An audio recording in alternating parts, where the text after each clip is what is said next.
Hello. Hello, everybody. Hi, Hi, Nisha. Nisha. Hi. So, for everybody else who don't know me, I'm Nisha. I'm a psychologist at MindSmith, and today I'll be talking about time management. Now, before I dive into the topic, I just want to know what is time according to you guys? What do you think time is? Because I've read a lot of articles and I really want to touch upon this. So, what is time for you? Can even be an abstract answer. But yeah, just unmute yourself and let me know.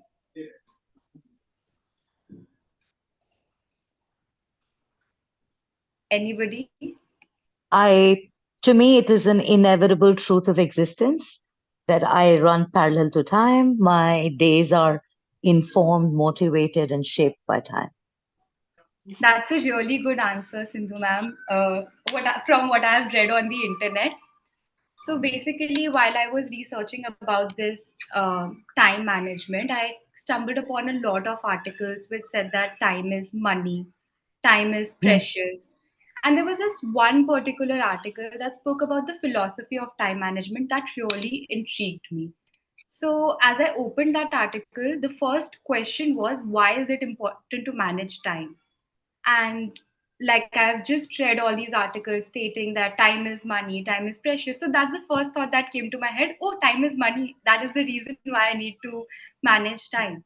But I just sat myself down and I realized that maybe there's more to it, and I need to address this question from a philosophical point of view. And I thought of a family member who strongly holds this notion that time is money. So everything that is related to money, everything that is related to time, whether it's spending time with us, whether it's going out with his friends, or taking a day off on Sunday, he completely dismisses it because he believes that it is futile and it is not making him any money. So it also kind of agitates him. That is when I delved more into the article because I just wanted to see if I am going on the right path or not. And I stumbled upon this philosophy which states memento mori. Now, as depressing as the meaning of this philosophy is, which means that remember that you're going to die someday, it made me ponder, do we still think of time as money if we always keep this in our mind? Are we still going to think that time is money if we believe that one day we are going to die, and what after that? So I know, as depressing as this sounds, just hold on for a minute and I have a better question for you all. So I stumbled upon another French philosopher, Albert Camus, who asked this question: why shouldn't I kill myself? Much more depressing than Memento Mori. But if somebody was to ask me this question, I would say, for my friends, for my family, for traveling, for psychology, and everything that I love is the reason why I want to survive today. And that is the reason why I would want to manage my time, because I do not just want to work and I do not just want my life to be about money, but I also want my life and my time to be about these other things that Sindhu ma'am so beautifully put it: motivation, um, striving to achieve something, traveling, my friends, my family, love, and everything else. So now that we have touched upon why it's important to manage time, do you guys have a reason that you would want to manage time? Is there something that you makes you stick around, like Albert Camus very beautifully put it? Is there a reason why you wouldn't want to? Is there a reason what you would want to live for? Anybody can go ahead. Just want an opinion on this.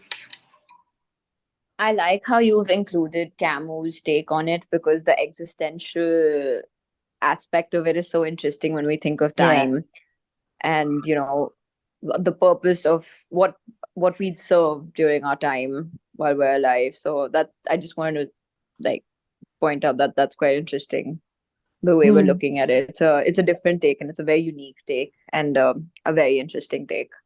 Hmm. And to add to what Sarah's saying, I don't think we have the ability. to manage time. We can only manage ourselves with respect to time.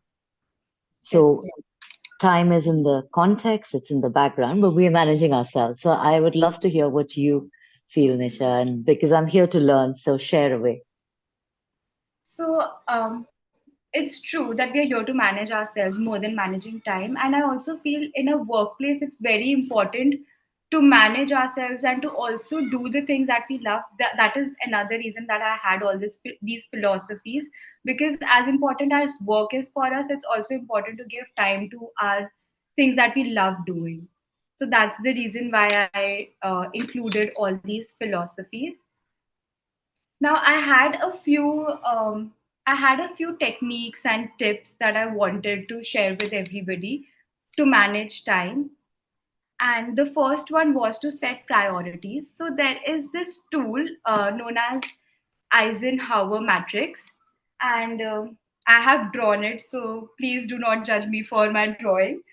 But basically, it's a quadrilateral, and you are supposed to put all the things that are urgent and important here, and this is where you put all the things that you want to do. This is the things that are not important. So these two boxes are either you can delegate, decide, or delete. So they are not as important as they should, like they're not as important. And these are the ones, like you can do them or you can delegate it. So these are important, or you can give it to somebody else and they can do it for you, so it does not really require your presence. So I feel this one particular tool can be used to set priorities, because I still remember there was this one friend that I had. So she would start preparing a month before her exams, and every time we would meet on the day of the exam, and she would be like, I missed on so many things. And that's when I realized that maybe she was focusing a lot on the things that she already knew, revising them again and again, and not setting her priorities right. So if only and only if she had this tool, Eisenhower tool, she would have realized that not everything is urgent, not everything is important. There are some things that can be considered as non-important, and we can categorize them accordingly. Where would you guys like to use this tool, and was the tool understandable enough? Was it did you guys understand? Because I think it wasn't that clear what I had written. But yeah, in case you guys want to Google it, it's the Eisenhower tool that you can use to set up priorities. I also have a picture, but I cannot just show it to you guys right now. The next would be planning and scheduling. So, a lot of times it happens with me that I want to do multiple tasks together, and that is when the planning and scheduling helped me. Now, it is very important for time management, because what you can do is you can start your day with planning in weeks and in advance. You can use tools like planners, calendars, and apps that can help you keep a track of the task that you have already accomplished and the task that you need to do. Time blocking is also a good way, because I remember I used to do this thing. So I used to set up this one particular 3 hours, 12 to 3, wherein I would only and only dedicate it for studying, and then later on 3 to 4 can be for the activities. So in those 3 hours, I knew that I only and only have to study and I cannot multitask, because I had this thing that every time I would sit down to study, I would want to go back to something else. So this can be used for planning and scheduling, and it also reduces your temptation to multitask. Now I have another question about procrastination. I just want to get a view that why do you think we procrastinate a lot of tasks?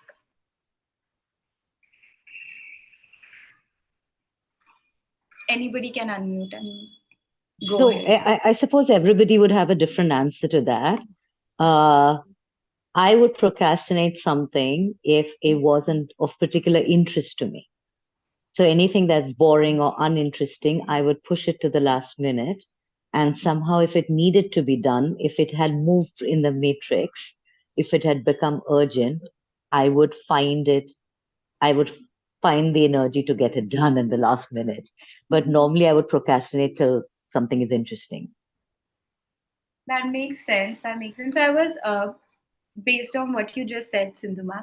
So I have just read an article which stated that that procrastination is basically a fight between the prefrontal cortex and the limbic system. So the limbic system is basically always trying to look for instant gratification, whereas the prefrontal cortex is always trying to plan things and make us do things at the right time. However, our prefrontal cortex is not as strong as the limbic system is, and given that limbic system is seeking instant gratification, it's going to win. So that is one reason why we Hmm. procrastinate.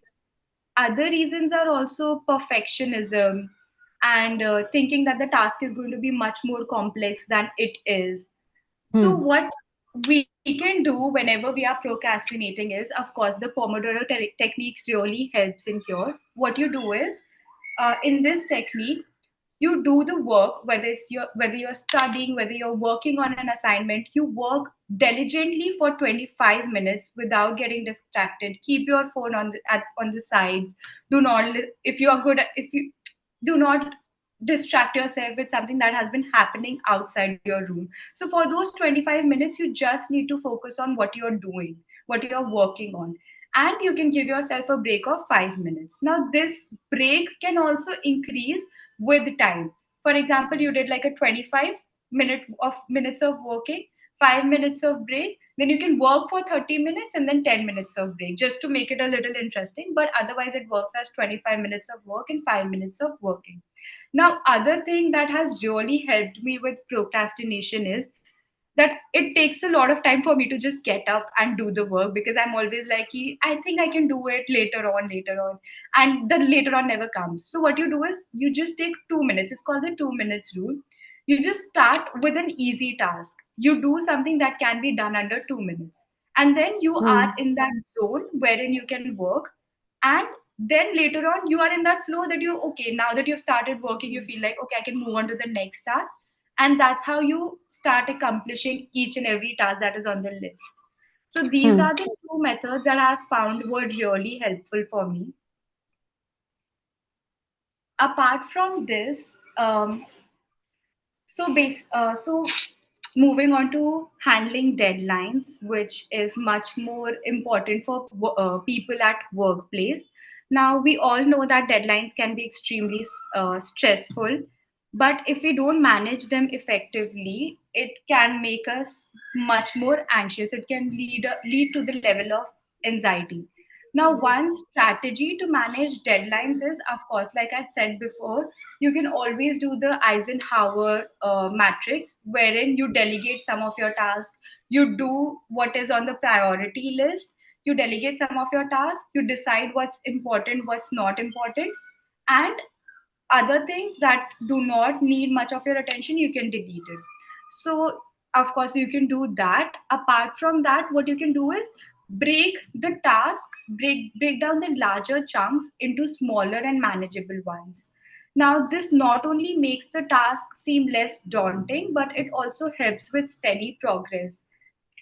um, other Apart from this, I feel it's also important to keep some buffer time in your schedule. So you cannot work for 4 hours straight and then think that, okay, because without breaks our productivity also seems to decline. So there needs to be a buffer time, that so that you can give it for either relaxing, or you can add in something that you like to do, a hobby or an activity. But make sure that you do get into the zone. So you can first complete your task and then later on add a buffer time, and then you can start working on it. Start by 2 minute rule. Hmm. Another thing that we have is dealing with meetings at workplace that causes a lot of that can be stressful and draining at times. So, I so what we can do with meetings is, of course, preparation is the key, and it's important to start working on it at least 5 days or 4 days before the meeting is, so that you do not get anxious and you are on track. And like the tools I just mentioned, the tools that I just mentioned, Eisenhower tool or smart goals, or maybe just delegating some of your tasks to your partner. These are the tools that can be really useful while you're dealing with meetings and when you are the host. So, like for instance, for this, I'd started research for this meeting. I'd started researching like around 3 days back, so that I knew what the topic is about, and I wouldn't get anxious if a question comes up or if I had to speak about something. So I'm relying on you guys to ask questions later on. Also, at last, not really last, but there's one more technique that you guys can use, is the smart technique. So this is extremely useful because you set goals that are achievable. You measure the time that each goal is taking and track your progress. A is for you assess if the goal is realistic or not. So you cannot just build a house like Ambani, or you cannot just build plan a wedding like Ambani in a year. So you need to see that if those goals are achievable or not, if it's relevant to what you want to achieve and what aligns with your broader objectives, and you need to set a time for it. So this is the smart goal that you can use. And there are also certain apps like Google Calendar, Trello, that you can use to track these goals. Any questions, anything that you guys feel that you face a lot of problem dealing with when it comes to time management, and maybe I can help you out by providing you a right technique or tool for it. So, Nisha, I have a question. Yes. Do we actually ever use these tools and techniques, or are these largely reserved for trainings and education purposes? I'm just trying to understand because I like all of these techniques, but I think it just comes down to your sense of self around time. So I'm very curious to know, am I the odd one out, or have you used, like you said, that you've done research 3 days back, which is fantastic. If it were me, I would probably be doing half an hour before the meeting. And, but again, the interesting thing about Parkinson's law is that time expands to fill the task that needs to be done. So there is this, interesting law about time and how it just, you push something to the last minute, somehow you'd be able to finish it. Not a great and a reliable method. But I wonder, which is your favorite technique? What do you rely on most? So, ma'am, what you just said, that there are certain people, like I have this friend who would always finish. So, if you have an assignment that needs to be submitted by 12, she'll start working at it at 9. And she's always seeking that thrill. And like I also agree, there are a lot of techniques that requires a lot of diligence when it comes to it. For example, the smart technique, or maybe the Eisenhower technique. So I would really have to like sit down. There are also people, type A personalities that I have in my group, who would actually plan her day ahead of it. So if she has a meeting tomorrow, if she has to go somewhere, she would literally plan her entire day. So I think it has a lot to do with our personalities and how we take it. Like for instance, for somebody like me, I would definitely use the 2 minute rule and the Pomodoro technique because I have used it before and it has worked efficiently for me. So I Lovely. think, yeah, these techniques have a lot to do with how our personalities are. Correct. I love that you've covered all the techniques that would suit different people. Because Yeah. Pomodoro it works beautifully for a lot of students, especially Yeah. the ones that are easily distracted. I've used it quite a lot of times during my exams, and it has really helped me out. Yeah, I'm somebody who would keep on studying chapter one for a really long time, so it has really helped me out.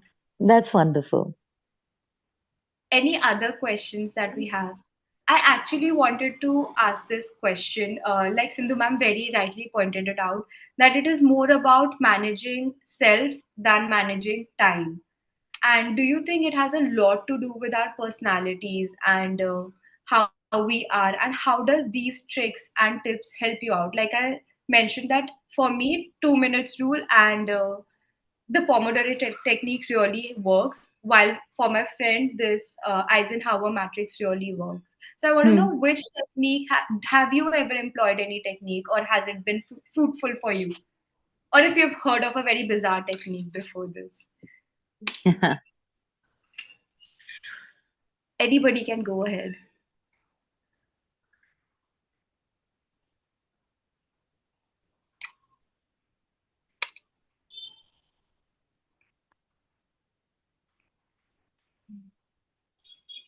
Okay, I can tell you that probably all the attendees today are terrible, either very bad at managing their time, or they're so good that they won't unmute and ask questions.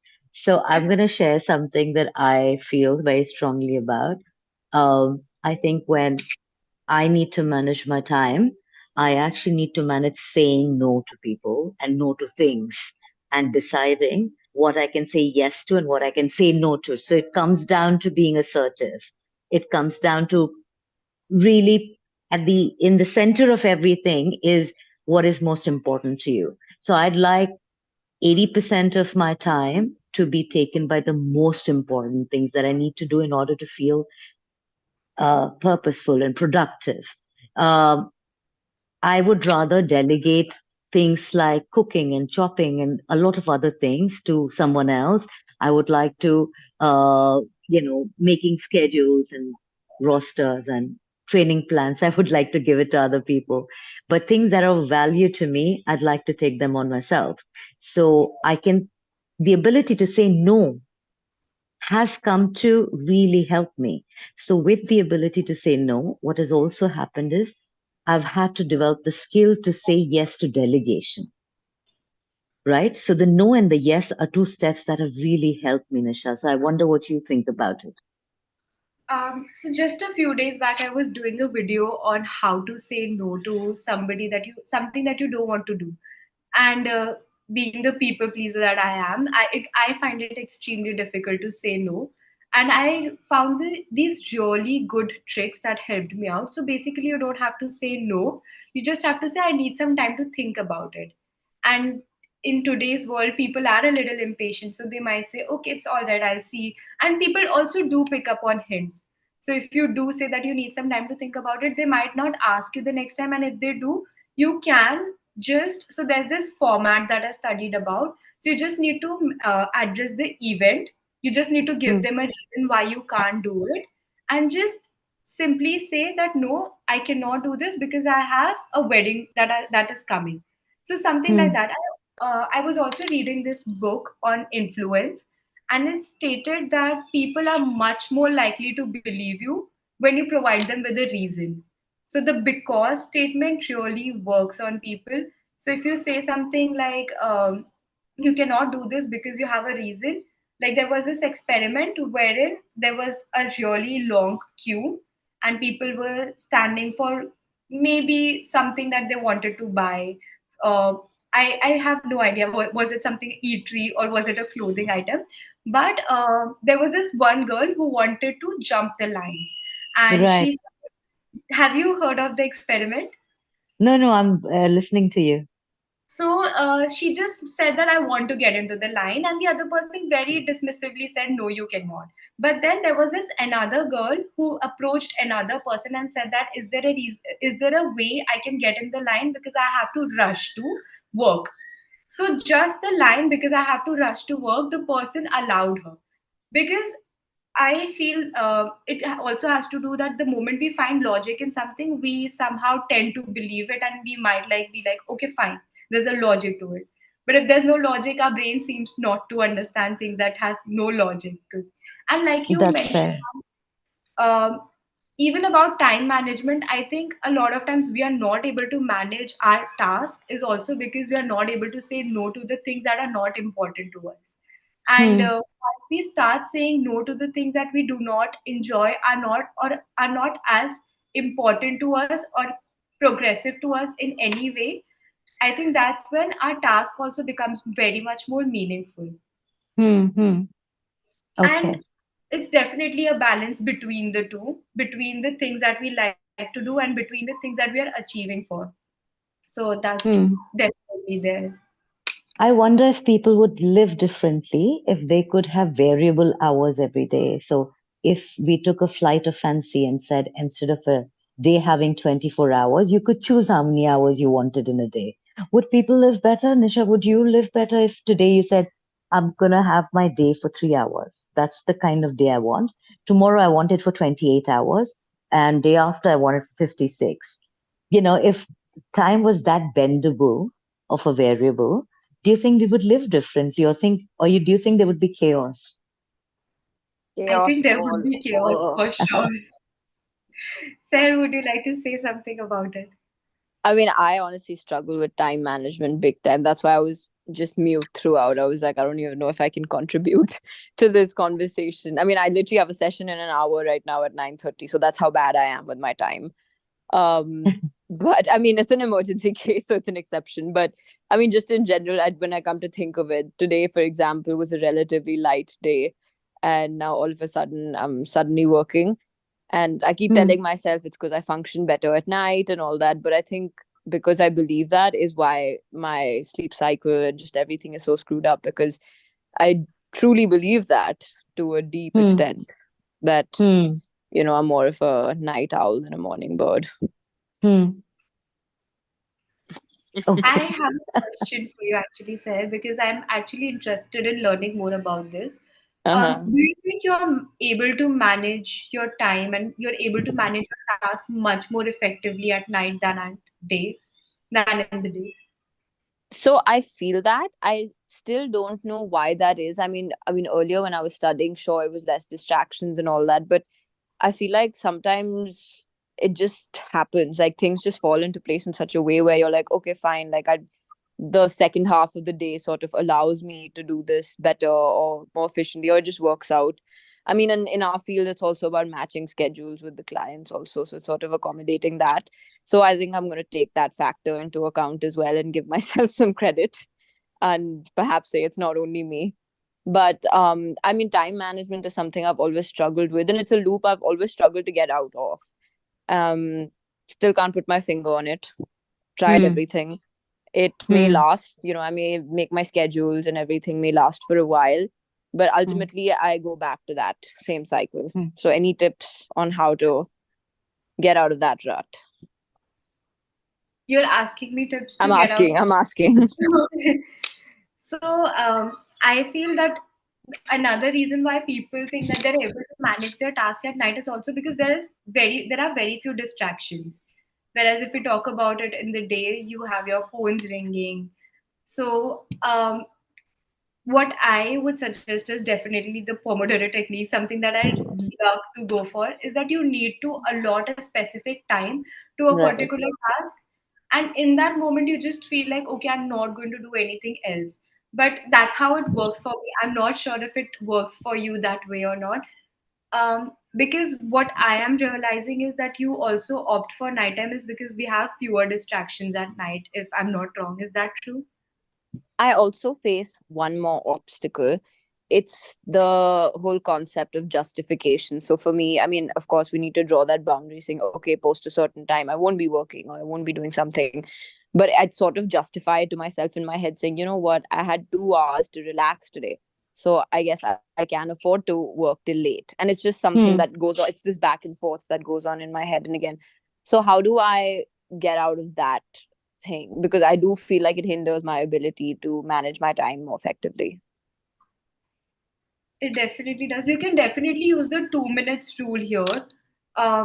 So basically, you just need to work on something that can be done under 2 minutes. And once you start working on it, you are in that flow of work that you feel like, okay, now that I've accomplished this, you can accomplish the next task. So that also works a lot because even I tend to procrastinate in the sense that, okay, fine, if 1 more hour to go, maybe I'll just rest for 1 hour and then I can start working on it. But the 1 hour never Hmm. stops.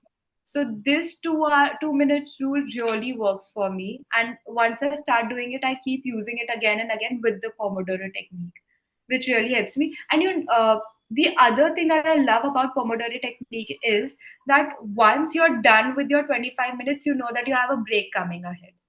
So Right. it's not like you just working. So it's also you knowing that. So you're getting an incentive in the form of a break. And you know that you can do whatever you like during the break.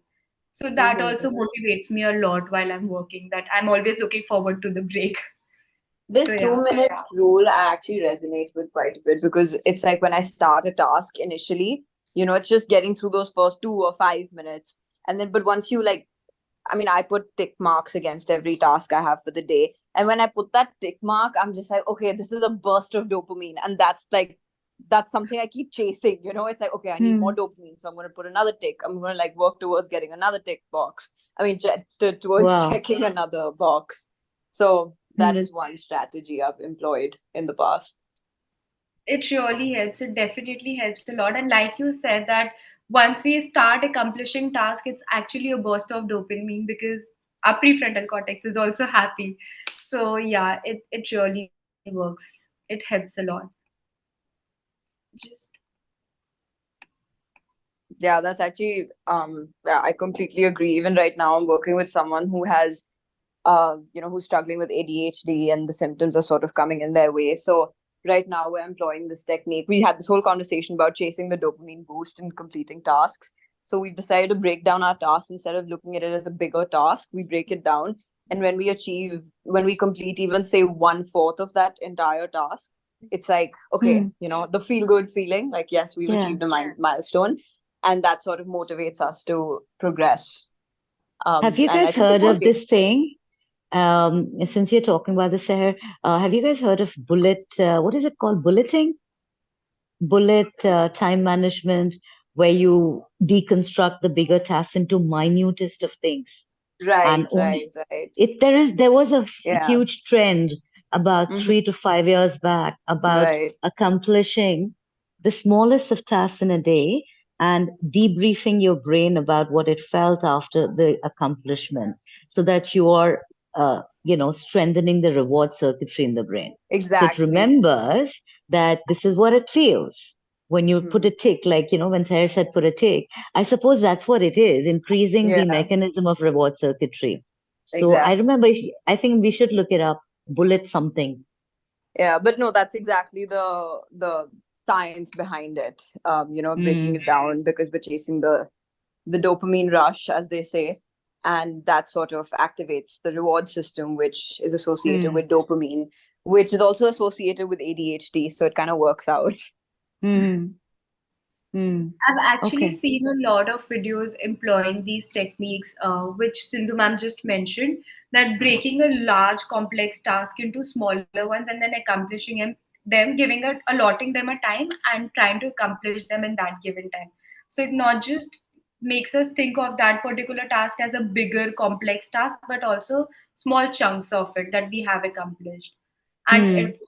it gives dopamine burst for sure. Any other questions that you guys have, you want me to answer? Also, I wanted to touch upon how time management is related. Yes, Mehak. There was this thought that was coming, and it came because of the conversation that you three were having.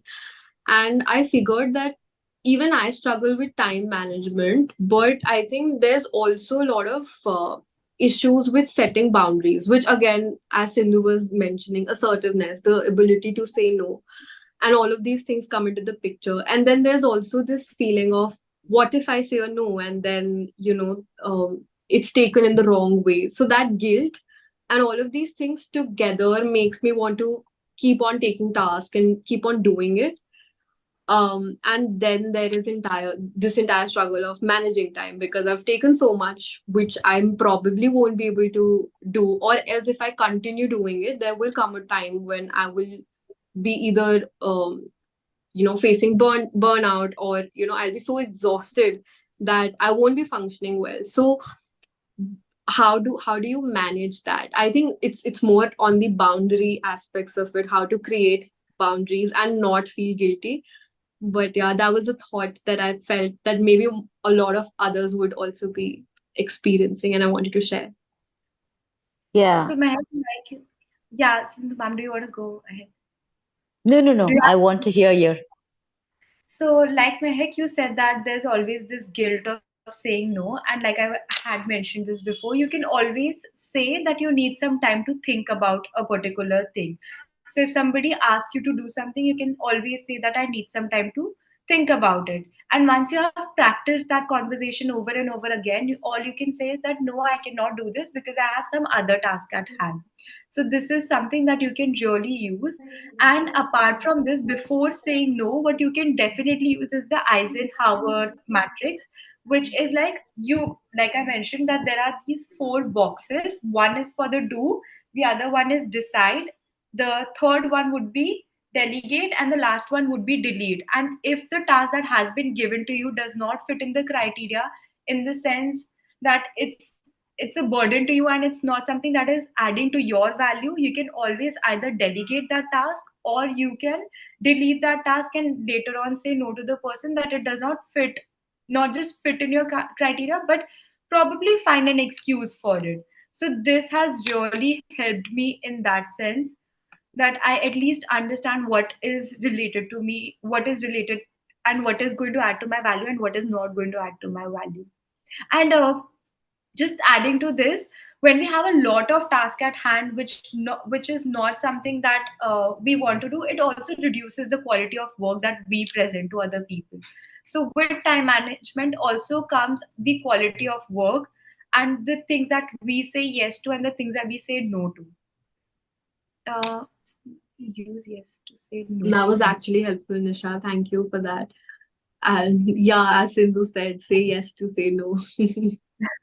Yes, like ma'am very rightly pointed out that you need to say no to certain tasks to say yes to other tasks. So yeah. Right. So this was an acronym that we were taught back in college 25 years back, where YES stood for yield.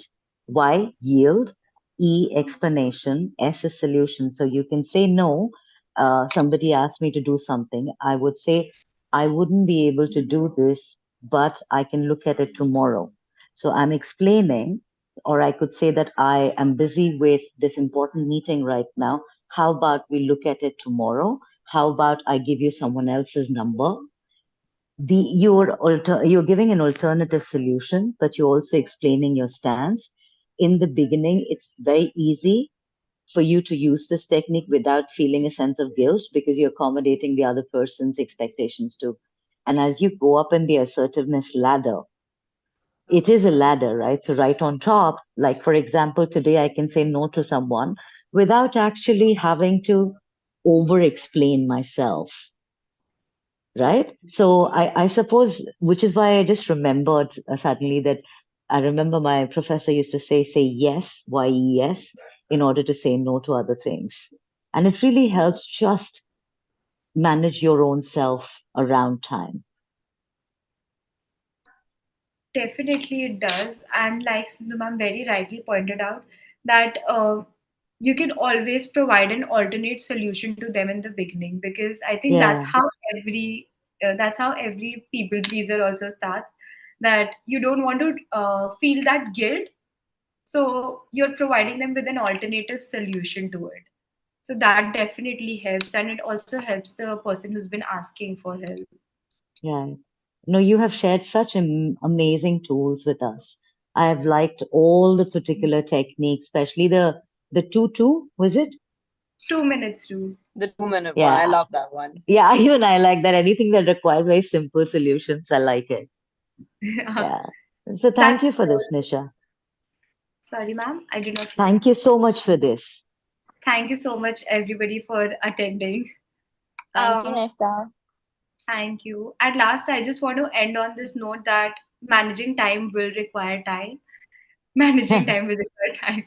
So you just need patience and a lot of practice, and you need to see what suits your personality, because maybe Eisenhower tool might not work for me, but 2 minutes rule and Pomodoro technique definitely does. And at the same point of time, maybe Eisenhower rule might work for you.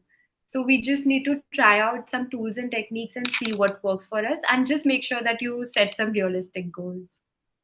That's it. Thank you, guys. Thank Thank you, Nisha. Thank Thank you, you. Thank Disha.